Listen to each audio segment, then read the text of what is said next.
I usually don't look for these kinds of stories, but I just happened across this one accidentally. I try to avoid, if I can, stories of our imminent extinction because it's well, it just gets to be too kind of crazy, and particularly when there's not a whole lot you can do. Well, there are things you can do, of course, like going vegan, but and also non-violent mass civil disobedience at this point. But there's a recent study which is, now this is very significant because, and if you don't know why it's significant, I suggest you look into it further, because this is probably, if you saw my video a couple of videos ago about the Trump administration, the lawyers for the Trump administration arguing that people do not have a right to a livable planet, this is probably worse than that in some ways, or as bad, but worse, because it says permafrost has begun thawing in the Canadian Arctic more than 70 years early because of climate change, according to new research. A series of unusual warm summers has dramatically accelerated melting rates at 3 sites, despite average annual ground temperatures remaining low. Ponds and hillocks have formed as a result. It has been thought that the permafrost ground that remains frozen for at least 2 years would remain until at least 2090. But the study found thawing levels were above 150 to 240% above historic levels. Researchers call this a truly remarkable amount. So researchers also recorded thawing at depths not expected until air temperatures rose to levels that the UN Intergovernmental Panel on Climate Change, and that's a very conservative group, predicted it would reach in 2090. When permafrost thaws, it releases carbon dioxide and other greenhouse gases. Methane is a big one, stored in or beneath it into the atmosphere.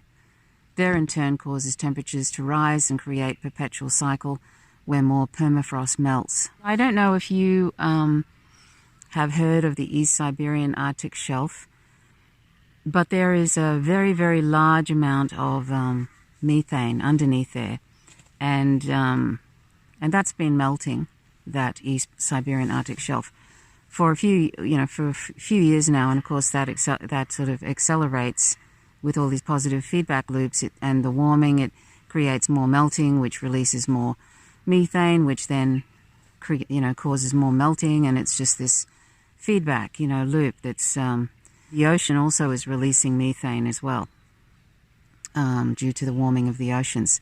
There can be at some point a gigantic, what they call something like a 50 gigaton burp, basically, of methane from the East Siberian Arctic Shelf. I first heard of this back in 2013, and and if, of course, that's just one, even if just 1% of the methane is released from the East Siberian Arctic Shelf, then it's going to be absolutely dire, and that could happen suddenly because of the permafrost melting as we speak. And unfortunately, this just keeps, accelerating. It keeps, as I said, this feedback loop happens, and that's a sort of, and so reading that this is happening, 70 years before it's supposed to, is, that's pretty dire.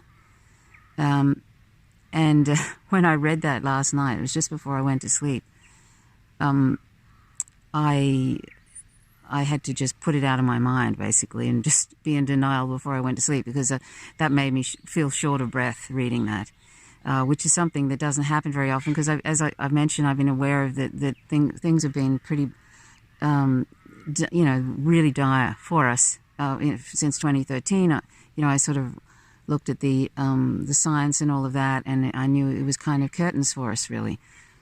And not at the end of the century, but sort of somewhere in 2050, 2060, something like that. But when I read things like that, that sort of really rings alarm bells more than, like, I sort of think, and the other thing I read just recently, which I'll talk more about at another time, is that scientists have been paying more close attention to the sixth mass extinction in relation to non-human animals, and they haven't been paying that much attention to the plant extinction. But apparently, the plant extinction this is as bad. That, like, there's 200 species of animals going extinct every day, but there's also at least that happening in the plant world, and that is really dire as well. You know, this is sort of like, this is the death rattles basically of an ecosystem which we're a part of, and this is why, you know, I've said that, and I'm not trying to be, you know, I'm not trying to be dramatic or a downer or pessimistic. I'm being realistic. That's why I've said to people, please go, you know, one of the things you can do, which isn't reliant on other people or corporations or anything else, or your family or anything else, you don't need permission to do it. And one thing you can do, which corporations and governments are not going to do, you know, they're not going to address this issue.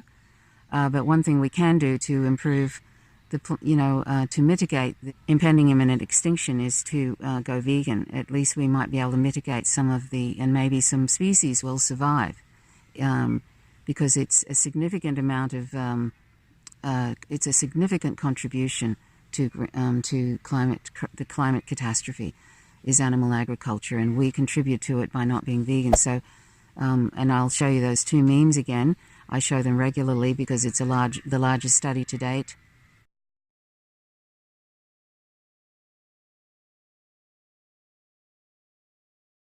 114 countries, 40,000 farms, 90% of all the products we eat from farm to fork, and the outcome, the conclusion of that study, becoming vegan is the single most important thing one can do to address not only the climate crisis better than driving electric cars or any of the other things that we could do. That's what they discovered with that study, largest study to date. So I'm sorry, I'm a little bit klutzy today talking. I'm not sure why.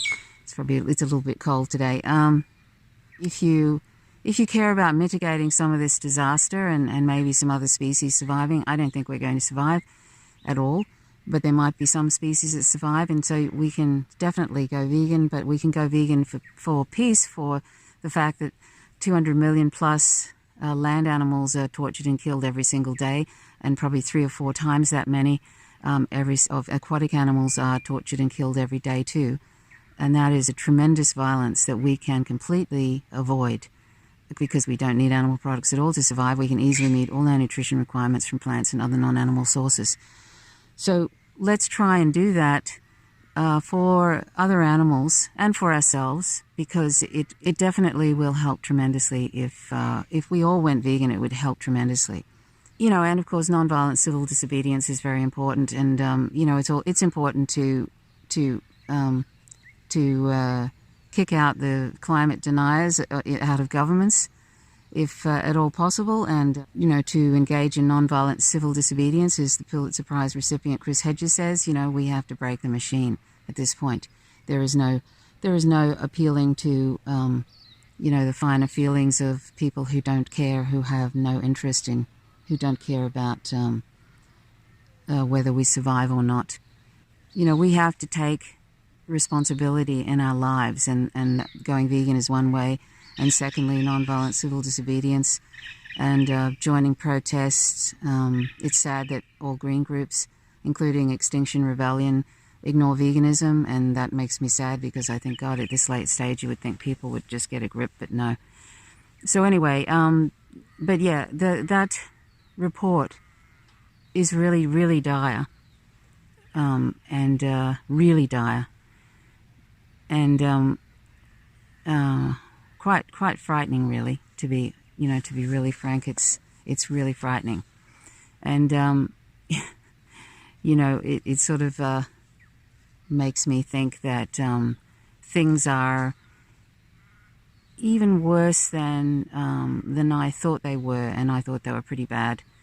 So, but anyway, that's what we can do. We can do things, and we don't have to sort of just sit on our hands and wait for the end or anything. And we can behave in a civil, manner and a loving manner to one another, and be kind to one another, and try and go out in a some kind of a classy way. And maybe by going vegan, that's one way of sort of reversing some of this awfulness that we've done to these other species on this planet, who did not deserve the sort of treatment, the torture, the killing, all of that. They did not deserve it, and we can reverse some of that by personally taking responsibility, becoming more nonviolent in our life and more just, and let's stop persecuting the vulnerable.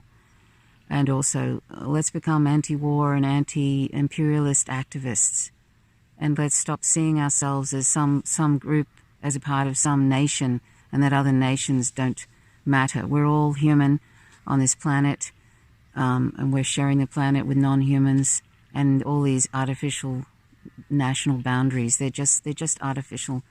They're not real. And let's start to always think globally and be internationalists. I just thought I'd bring that to your attention because that's a sort of a wake-up call that things are very, very dire, and if there's not much can be done really, but because if all the activity, the emissions stop tomorrow, the climate emergency, it has a propulsion of its own, and as you can see, things like that melting of permafrost is just going to keep, that feedback loop is just going to keep on going.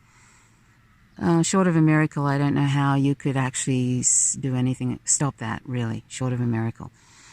And that, of course, causes the ice to melt in the glaciers, which feed a lot of Asia, the water from there, and they're melting. The ice caps are melting, and that's not going to probably slow down either. And they're like the cooler in the planet, really, And so anyway, that's really all I wanted to say. Please go vegan, and please click the notifications bell and the subscribe button if you haven't already, and leave comments if you wish. And let's just be kind to one another and try and be nonviolent and just, and do what we can to mitigate this impending disaster. Okay, so thanks so much for watching. My name's Trish Roberts. You're watching Faint Signals from Vega. Till next time. Bye for now.